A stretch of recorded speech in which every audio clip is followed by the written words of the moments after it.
Bienvenido a este espacio Libertad de Opinión, donde hablamos sin censura, las cosas como son. Y esta mañana voy a tener un programa bien interesante donde vamos a platicar de diversos temas. Para eso voy a darle la bienvenida a dos amigos periodistas que esta mañana nos acompañan. Mi estimado Carlos Garrigós, que está aquí a mi izquierda. Muchas gracias, mi estimado. Gracias, Lupillo, por invitarme. Y también a otro muy buen amigo, Leopoldo Pacheco, periodista también ya de un buen rato. Mi estimado Polo, bienvenido. Muchísimas gracias, Lupillo, muchísimas gracias por la invitación. Carlos, saludos.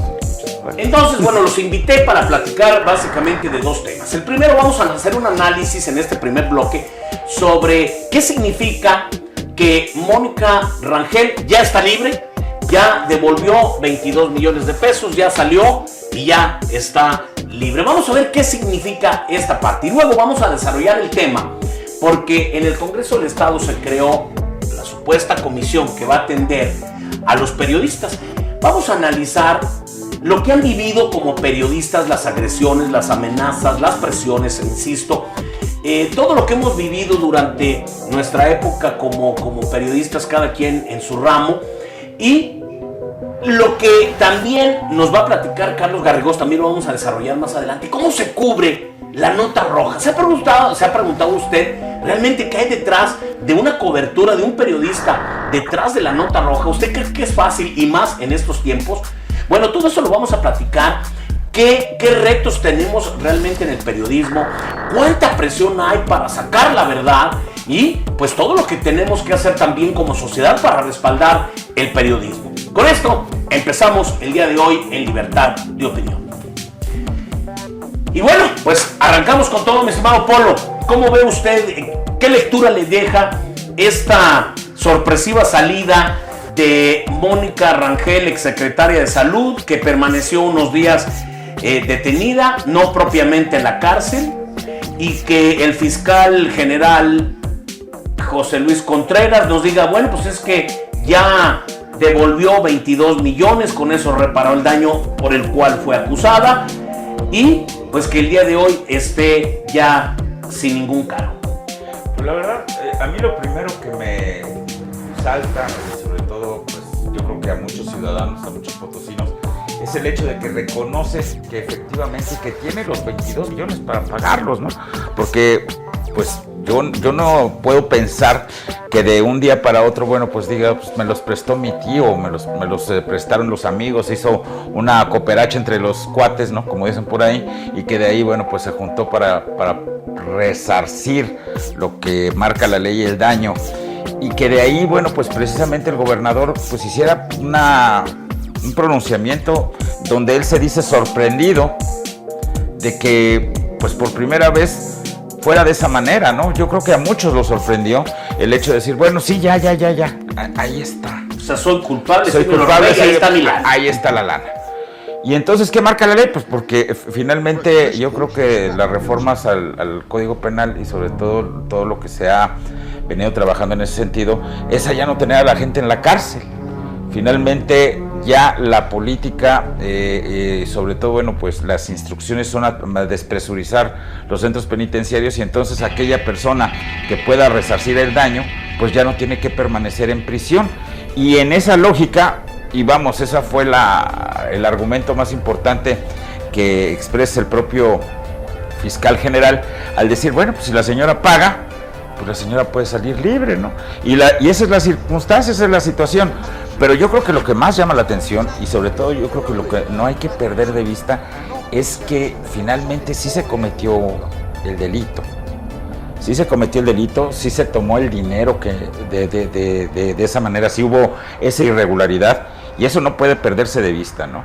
No puede perderse de vista porque no obstante que la señora ya haya recuperado su libertad, que la señora pues haya atravesado por una situación donde estaba muy mal de salud o tenía una serie de cosas donde sabíamos nosotros que bueno, pues que pasaba un tiempo y entró a la prisión, pero luego se trasladó al hospital y luego otra vez a la prisión, luego otra vez al hospital. Bueno, una situación así que ese fue precisamente ese periodo donde la exsecretaria es aquello que nos indica que también fue una candidata a la gubernatura del estado, que tuvo un cargo pues no menos importante al frente de la Secretaría de Salud, ¿no? Que se convirtieron en un momento dado en su momento, y estoy hablando ya de hace un par de años, en los héroes de la pandemia, ¿no? De ser las personas que llevaban pues el rumbo de San Luis Potosí para hacia dónde vamos con esta situación que tiene que ver con la prevención, con los casos, con todo esto que vivimos, ¿no? Y de repente salen con esta situación, no, pues las señores pues desviaron recursos, tomaron dinero o lo manejaron de una manera indebida. Eso tal vez no lo sabemos, y tal vez no lo sabremos nunca con certeza los ciudadanos como tú o como yo. Pero lo que sí es cierto es que se reconoce el delito. Y en ese sentido, bueno, pues ahí está el resultado, ¿no? ¿Tú cómo lo ves? ¿Qué lectura bueno, encuentras detrás de todo? En temas jurídicos es todo un éxito, porque efectivamente, pues ese era el caso de hay que se repara el daño, ¿no? Pero socialmente deja ahí un mal sabor, porque por pocas ocasiones se tiene de que al funcionario se le persigue y se le castiga. Aquí lo que hace el comentario Polo efectivamente es de que ella ya no es una presunta culpable, ya tiene una sentencia, se le puede decir con todas las palabras que tiene, pues, cometió un acto criminal. Obviamente pues tiene que es una primodelincuente, que era la primera vez que cometía un delito, que se restauró el daño, entonces por eso sale, ¿no? Pero también seamos sinceros, este tipo de justicia no es accesible para todos. Finalmente se requiere ciertos recursos, como dice Paul, tuvo el dinero, ¿de dónde lo sacó? De ahí mismo. Bueno, y entonces entonces al aceptar deja ese mal sabor de boca, porque aunque efectivamente necesitamos mantener este sistema en el que trate de despresurizar las cárceles, porque aparte este sistema era para beneficiar pues a los ladrones de poca monta o algo, porque a veces se le hacía más daño a la sociedad agarrar a un primo delincuente y condenarle toda su vida para que fuera una vida criminal por algún acto menor. Y para eso pensó este sistema de justicia, pero pues ahora está beneficiando otros casos donde deja un mensaje negativo para la sociedad, porque si bien pudiéramos decir, no es el único caso de Mónica, porque aparte pues lo hace de una forma, tú lo denunciaste muchas veces, y lo que llamaba la atención es que aparte lo hace de una forma muy burda, ¿no? En el tema de proveedores y todo eso.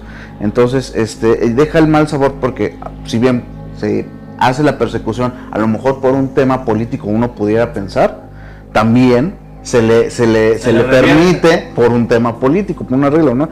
Es totalmente, hablando de temas en cuestión legal, es totalmente válido, o sea, ahí no hay nada más que una sanción moral, por así decirlo, de la ciudadanía. No está contenta con lo que se obtiene, porque pues si bien regresó el dinero, no es de momento lo que la sociedad busca. Hay una deuda histórica con la sociedad en cuanto a los funcionarios. Por su conducta. Pero ahí te va, aquí viene la parte que no debemos de perder de vista. Una investigación de Ciudadanos Observando mucho antes de la pandemia se dio a conocer una red, te tocó a ti enterarte muy bien de la situación, donde había empresas que tú buscabas quién eran los socios, buscabas las actas constitutivas y que estaban recibiendo millones, 19 millones de pesos, simulando procesos burdos, como tú dices, verdaderamente descarados. Todas las firmas estaban falsificadas, no cuadraban entre sí, todo era burdo.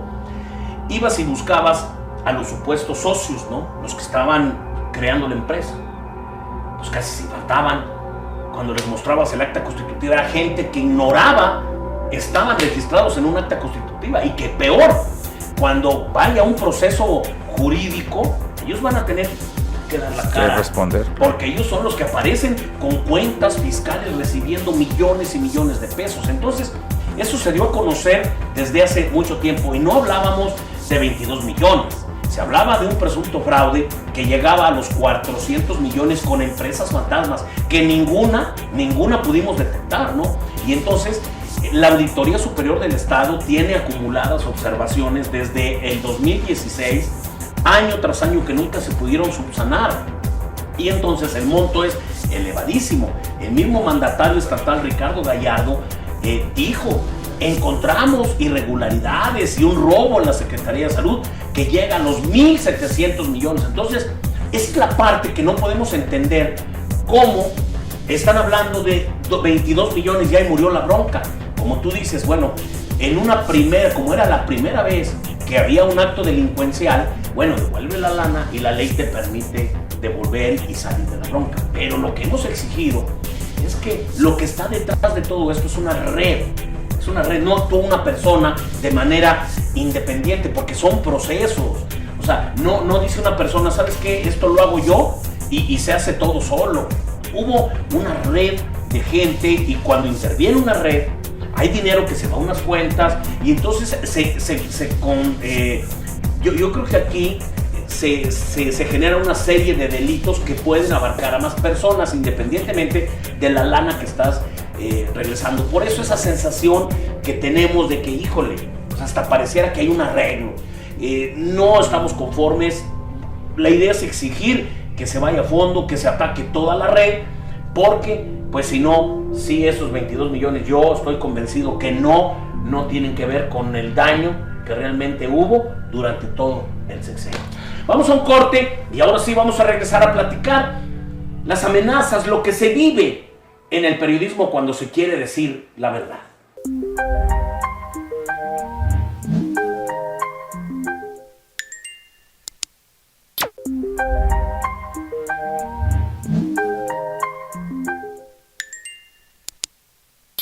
Vamos a platicar sobre lo que se vive en el periodismo, cuáles son esas represalias, cuál es la forma que lamentablemente el periodista sufre esos embates cuando se trata de informar, evidenciar y explicar las cosas que están haciendo mal diversos funcionarios.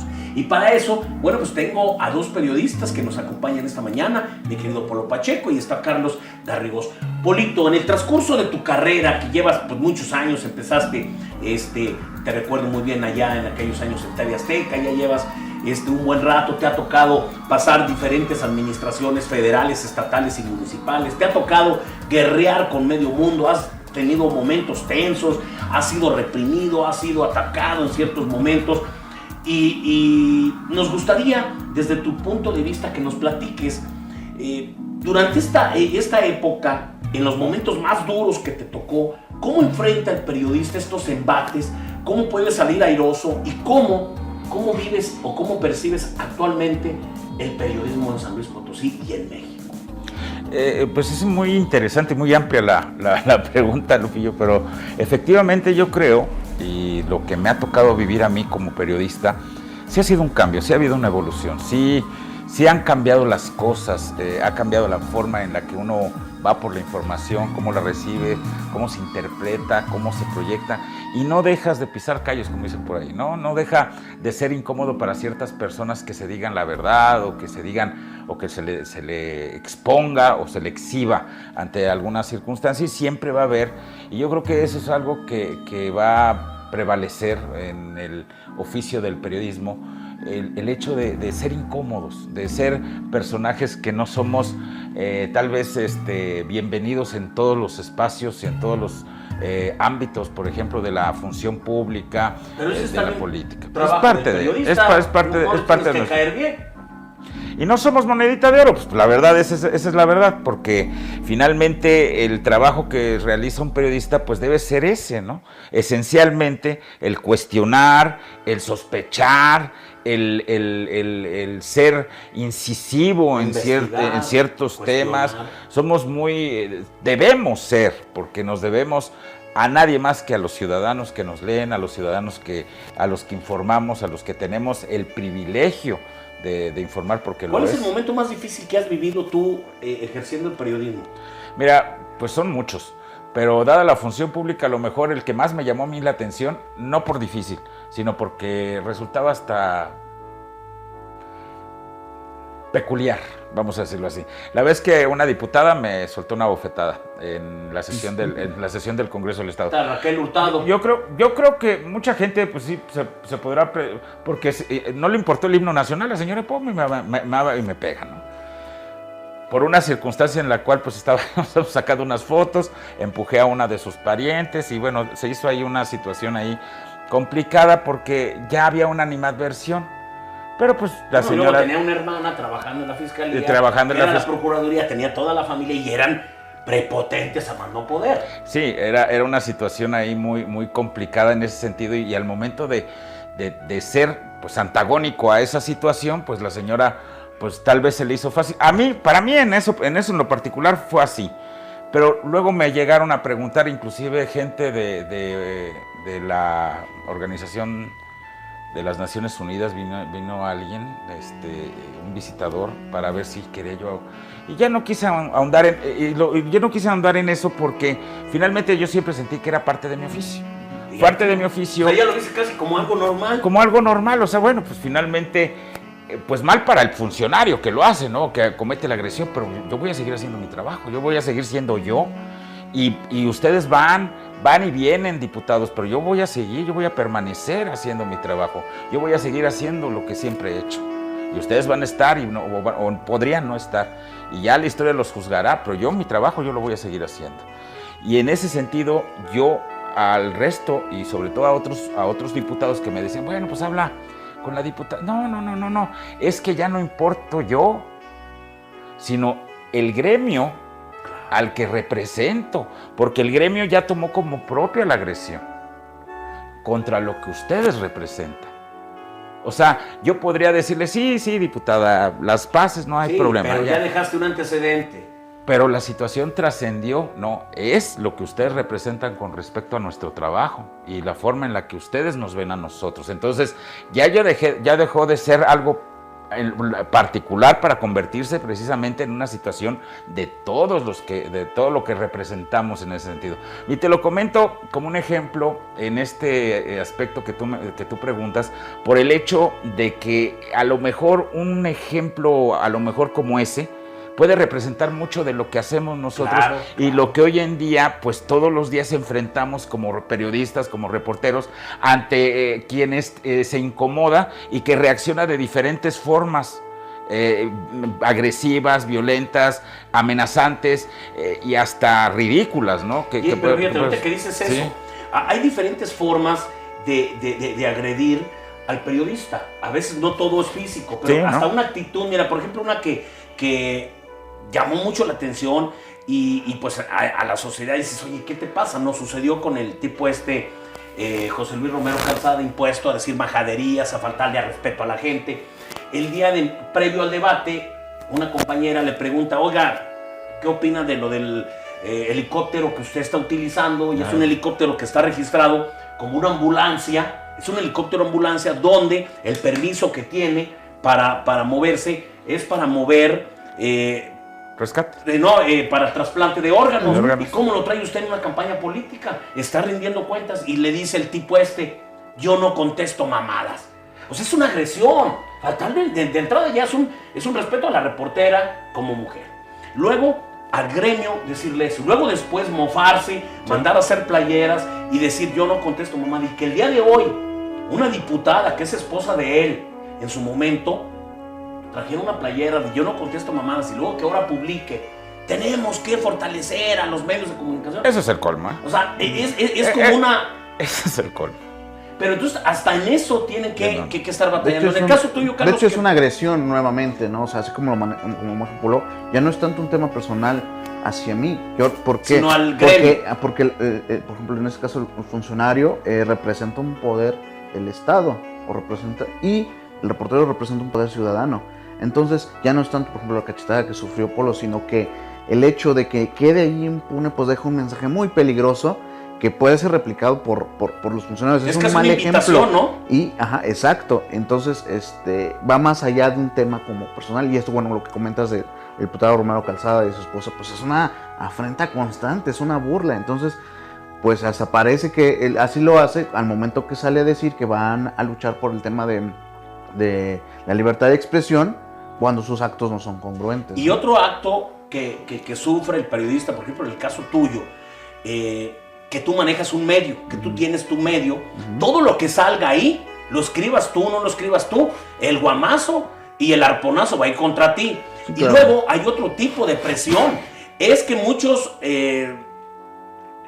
poderes, se le puede decir, judicial, ejecutivo, etcétera, creen que el meter publicidad en un medio de comunicación ya va incluida la línea editorial, y tú lo has vivido y me lo has platicado, sí, y lo claro. has vivido, que te dicen, inclusive a ti te han atacado, a ti te han cuestionado porque publicas notas de Ciudadanos Observando o porque alguna vez me diste una entrevista y yo di una opinión y te querían hasta quitar la publicidad porque me estabas entrevistando. Esa es una, de hecho está bien documentado que es una forma muy habitual en México de ejercer una violencia. No la mayoría de las personas que se dedican al periodismo no se dan cuenta, pero es una forma de ejercer violencia. Inclusive se ha detectado que se retiene el pago precisamente para mantener como una especie de fidelidad, de presión, ¿no? Entonces, no te pago, sigues publicando o informando a la gente, mal.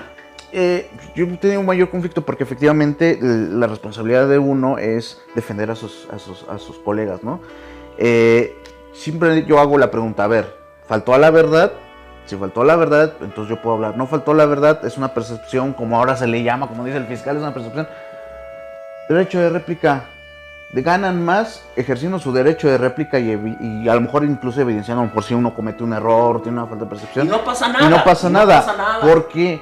Porque incluso no puedes progresar como sociedad si anulas el discurso. La obligación, inclusive de la autoridad, y pues lamentablemente con lo que pasó con Urbán, su obligación es fomentar el debate. No todos somos dueños de la verdad absoluta. Entonces, a un periodista, él encantado que se abra el debate. A ver, hay este cuestionamiento, no, pues yo tengo esta percepción y ahí queda. Pero estas actitudes déspotas, pues en nada benefician. Y lamentablemente el periodista en México tiene un compromiso tan importante con la verdad que tolera ese tipo de agresiones. Y es algo que no se debería, porque luego va escalando, lo vamos normalizando, que a lo mejor una bofetada, una maldición, algo por texto, pero se va escalando porque no hay una respuesta. Creo que es un error que se ha cometido como gremio por el compromiso que se tiene con la verdad de, bueno, yo veré cómo le hago y saco... Al momento al que estamos hablando ahorita hay una completa impunidad contra todo lo que se ha hecho contra los periodistas. Desde los asesinatos hasta las agresiones, no hay nadie que esté siendo o haya sido castigado o haya sido puesto tras las rejas por haber acabado, en principio, con la vida de un periodista. Bueno, en el caso de fotoperiodista Daniel, claro, sigue impune. No, sigue impune. En el caso tuyo, Carlos, ¿cuáles han sido los momentos más difíciles que has vivido tú como periodista? Yo creo que precisamente fue después del tema de Daniel y fue tema con las autoridades, a lo mejor en el sentido de que pues el principal kit de aquí y de la muerte de Daniel, el asesinato de Daniel, era pues todos saben quiénes eran, al final de cuentas, todos, la propia autoridad, no nos podemos ser tontos. Pero el Estado en su momento, o la administración, no quería reconocer que fue el propio Estado. O sea, eso era lo que más le preocupaba. Porque pudiera haber sido otra situación, a lo mejor pudiera haber sido un ciudadano el que hubiera sido víctima de estos ministeriales, y pues se le castiga a los ministeriales. Pero es que ellos saben que es un mensaje muy peligroso reconocer que el Estado sea el principal persecutor de los periodistas, ¿no? Y entonces, eso... ¿qué haría? Ya invitaría a que el gremio se uniera más, porque finalmente, y bueno, yo lo hablo como alguien que ha rechazado a veces el tema de los mecanismos, es que como dirían las feministas, mis amigos son los que me protegen. Los primeros son en conocer si estoy en peligro, son mis contactos, y en ellos confío, ¿no? Pero mira, por ejemplo, ahorita nada más, disculpa que te interrumpa, nada más para no dejar pasar ese tema, lo del mecanismo de protección a periodistas. De un servidor, yo soy parte y tú lo sabes, del mecanismo de protección a periodistas desde hace algunos años por amenazas, por agresiones que he sufrido. Y efectivamente traemos un botón de pánico. ¿Y qué haces? Pues le hablas a la policía, oye, me vienen siguiendo, me están agrediendo. Y van a llegar las policías, que muchas veces son los propios agresores. Entonces, claro, el estar dentro del mecanismo de protección a periodistas en este país no es garantía de que no te pase nada. Ya lo hemos visto. Ya lo hemos visto. Perdón, era nada más eso, Carlos. Sí, claro. De hecho, yo, el último comentario, que hice en una reunión así que se tocó con el mecanismo, creo que en un debate público, le dije, pues en una situación de peligro van a ser los últimos en enterarse. Claro, van a ser los últimos al que les voy a avisar que estoy vulnerable, porque precisamente son ustedes los que tanto con actos como omisión están violentando a mí, ¿no? Entonces, pues es un tema muy amplio, el tema de la libertad de expresión. Pero la circunstancia política, y yo quiero abordarlo ahorita porque yo creo que es importante, que nosotros también como gremio permitamos que se convierta en un botín político, esto de la protección a los periodistas. Esto que tiene que ver con el asegurarnos o darnos garantías para seguir haciendo nuestro trabajo, y que lo capitalicen algunos para decir, no, nosotros sí vamos a hacer, no, nosotros sí hacemos la comisión, no, nosotros sí tenemos el departamento o el recurso. porque finalmente solamente queda en eso de ¿y cómo estás, no? Y no pasa nada más de ahí, ¿no? ¿Cómo van? O tómate un cafecito o esto, no. Y la verdad, un préstamo. Oye, la verdad sí es susto, ¿verdad? Sí, un bolillito. O sea, la verdad ya resulta hasta cansado para los que ya tenemos muchos años haciendo esto. Sí. Resulta cansado, pues, darle el aval. Te revictimizas. Decir la verdad. Decir la verdad. Ahorita que tú hablabas del gremio cuando te agredió esta periodista, esta diputada, y que comentabas del gremio. Fíjate que a lo mejor tenemos que ver el gremio, pero más amplio. Porque, por ejemplo, yo veo que los reporteros que a lo mejor cubren el Congreso, sí los veo yo muy unidos, porque ustedes conviven a diario, son como carnales que están a diario ahí. Sí. Y entonces, oye, estás agrediendo a mi carnal. Pero no se nos olvide, y yo recibo muchos mensajes de reporteros de Matehuala, de Charcas, de Tamazunchale, de Gilitla, gente que anda en lo independiente, que a lo mejor no están arropados por un medio muy formal y son muy vulnerables. Me dicen, oye, no puedo sacar nada porque se me vienen encima. Entonces, hablar de gremio, yo creo que tenemos que integrar más a toda esa gente de todo el interior del estado que están muy sometidos, muy vulnerables, y luego también entender que al hablar del periodista, no es el periodista que me caiga bien, porque luego ya ves como las publicaciones que hacen ciertos diputados, o a veces pareciera que el mensaje es respetemos al periodista, pero casi es respetemos al periodista que no se mete conmigo. Exacto. Pero el que es incómodo, el que te cuestiona, el que te saca tus trapitos, ese también es periodista y también va incluido y también es parte del gremio. Algo como gremio tenemos la responsabilidad de apoyar a todos. Decía Noam Chomsky, dice, todavía vive, que si no estás de acuerdo con la libertad de expresión de quien te desagrada, entonces no estás de acuerdo con la libertad de expresión en lo absoluto. General, claro. O sea, tú tienes que defender la libertad de te caiga o no te caiga bien. O sea, puede haber ciertas rivalidades por temas pues, de empresa, por temas de afinación política. Pero la clase política tiene que entenderlo. Que tiene que haber crítica, que tiene que haber precisamente investigación, que tiene que haber cuestionamientos, y habrá quien tenga la piel muy delgada y que no le guste que lo critiquen, pero la sociedad, para que funcione en una real democracia, debe existir precisamente. Y esa es una función esencial del periodista. Claro. Así es. De hecho, bueno, muy bien, vamos a un pequeño corte y luego vamos a la última parte, donde pues vamos a platicar, vamos a continuar con esto, mi Carlos, pero también vamos a abundar un poquito cómo hace el periodismo de la nota roja, cómo se cubre la nota roja, tantos accidentes, robos, violaciones, cosas gruesas, que yo le preguntaba, en paz descanse, un gran amigo, Abalitos, famoso periodista del gremio, una vez me contó tantas anécdotas y yo le decía, o sea, él le tocaba cubrir la nota roja, veía muertos, yo le decía, Carlitos, Abalitos, ¿tú ya no tienes pesadillas? Y se reía. O sea, es que ya que puedes soñar, o sea, increíble el trabajo, el profesionalismo con el que se cubre también la nota roja y el riesgo que hay actualmente, terrible. Lo vamos a platicar y a concluir el tema de esta mañana.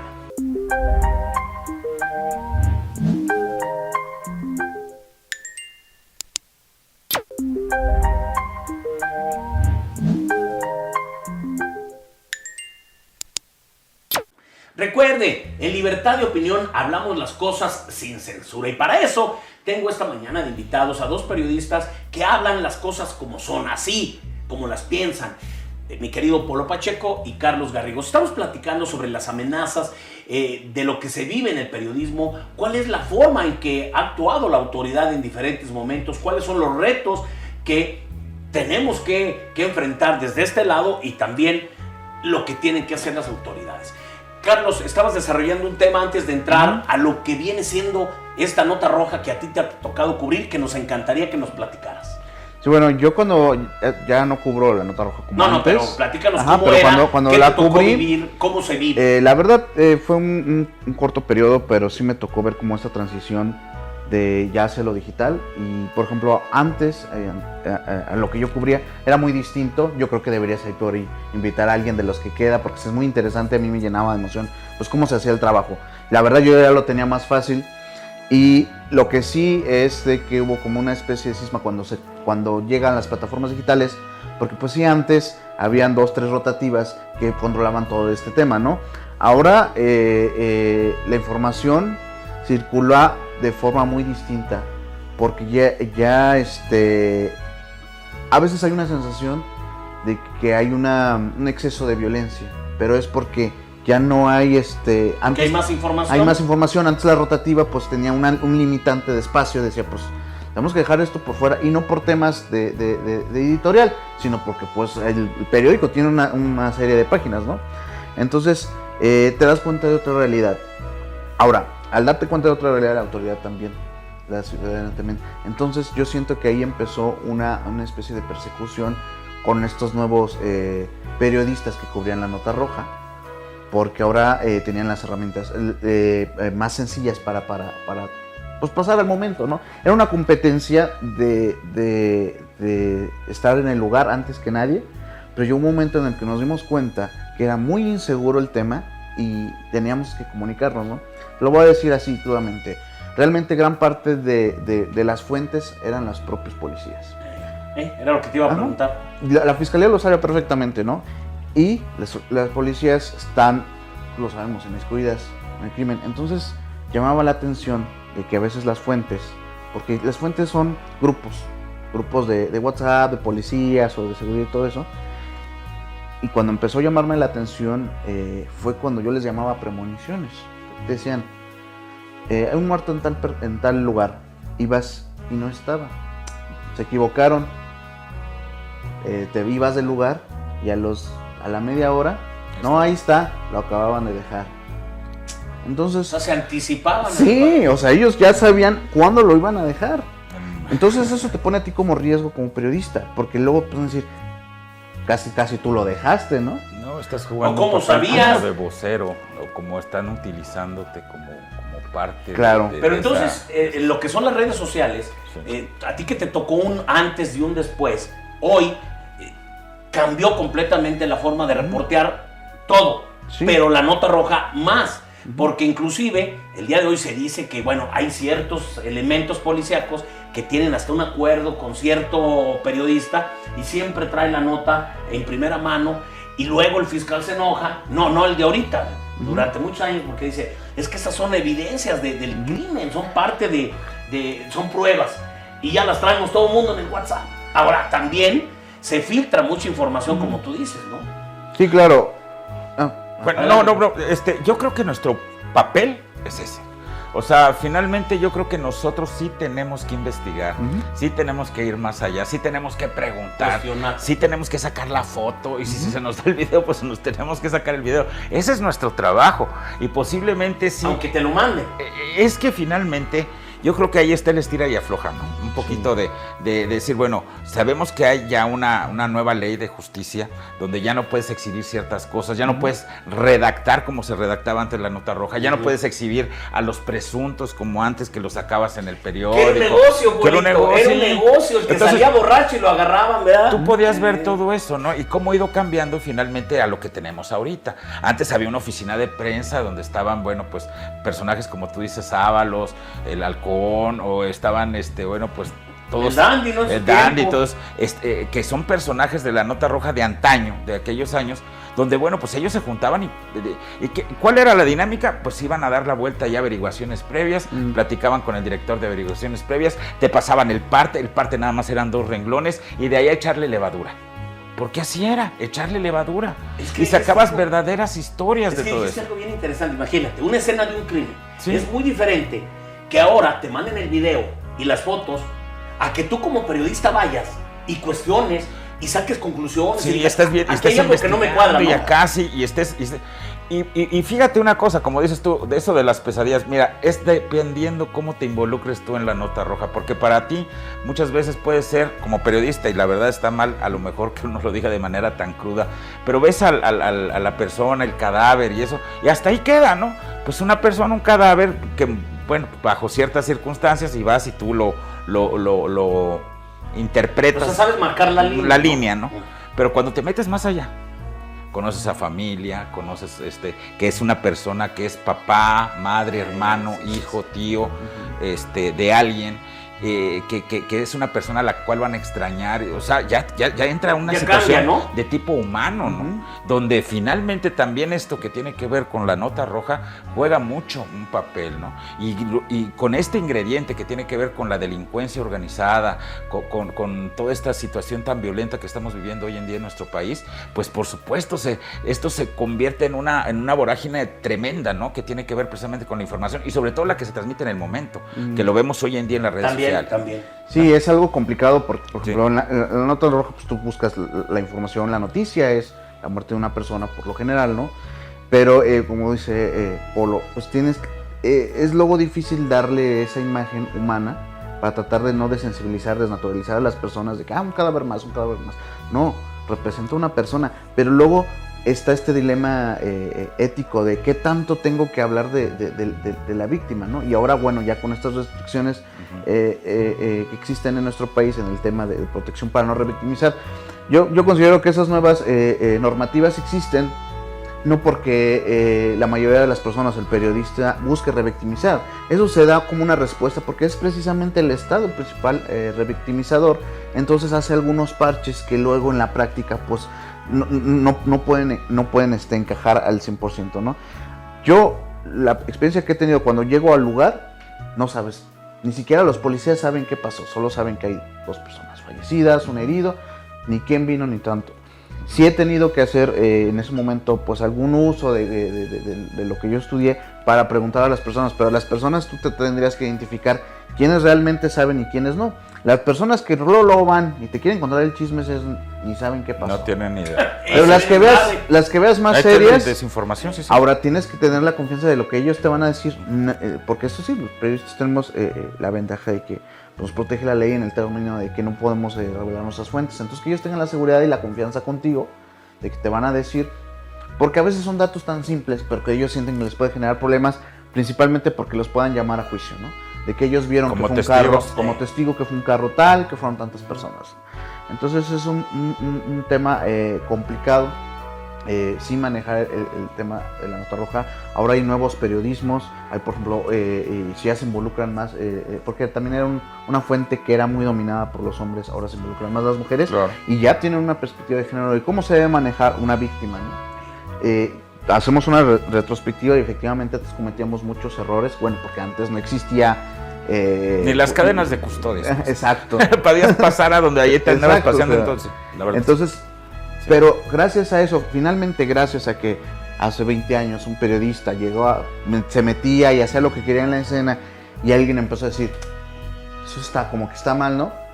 Ese es el debate que detona el periodista. Ya sea si es incómoda o no su información, si es correcto todo, el mismo periodismo también va evolucionando y va mejorando al servicio de la sociedad. Entonces, no es de que uno como periodista no cometa errores o siempre tenga la razón, pero uno sí abre el diálogo, ¿no? Yo sí he cambiado mucho el manejo de la información que he realizado desde cuando empecé, porque pues sí, yo sí llegué a revictimizar, porque así te enseñó la escuela de antes, pero hay nuevas reflexiones, porque hay un diálogo con la sociedad y la sociedad te dice, oye, eso pues creo que ya no está mal. Cuando antes era lo diario de los periódicos, ¿no? De las rotativas, era lo más común que decía por ahí un colega, querían hasta que escurriera la rotativa, ¿no? Agarrabas ¿Sí? el periódico y con sangre. Sí. Porque es la misma sociedad a la que se le permite la información escoger, elegir qué camino quiere tener. Entonces, esa es la importancia realmente del periodismo. No ser dueños de la verdad, sino abrir el diálogo. Y hay material en la nota roja para hablar horas. No, cosa de anécdotas terribles. Tremendas. También hay cosas gruesísimas que, Bueno, pues se nos fue rapidísimo el programa. Me gustaría, mi estimado Leopoldo Pacheco, un último comentario sobre cómo está el periodismo. ¿Qué le exigirías tú a los servidores públicos? Y un mensaje final. Bueno, yo como siempre lo he hecho y vamos, en todas las circunstancias que me ha tocado pues estar en este gran cuerpo donde yo solamente soy una gota de sangre, así me considero también en el espacio periodístico, congruencia Congruencia, congruencia siempre. Si vamos a remar en la misma dirección, tanto la sociedad como los periodistas, como los funcionarios públicos, hay que ser congruentes con lo que hacemos y sobre todo con el hacer y con el decir. Y eso yo creo que es la parte más importante que podemos y debemos aportar los periodistas, pero también exigirle a la autoridad que existe esa congruencia, que se nos permita hacer nuestro trabajo, que se respete nuestro trabajo y que en ese aspecto podamos avanzar como sociedad. Muy bien, te agradezco mucho, mi estimado Polito. Carlos Garrigós, comentario final. Coincido con amigo Polo, respeto. Finalmente, que la autoridad no se tome personal el trabajo que uno realiza, porque uno representa una inquietud ciudadana, una exigencia ciudadana. Y bueno, como le decía la Corte Interamericana de Derechos Humanos, cuando manejó un tema de libertad de expresión, me gustó una en su sentencia que decía: el funcionario está obligado a responder a la ciudadanía. De hecho, él sabe de antemano, antes de tomar ese puesto, que esa es su función, parte de su función. Entonces, él eligió estar ahí.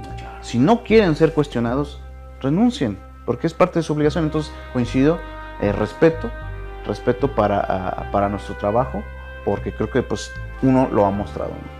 Perfecto, pues te agradezco mucho, mi estimado Carlos, y finalmente pues también decirle a todos los amigos, compañeros del gremio, que hay que unirnos y que cuando agredan a uno, nos agreden a todos.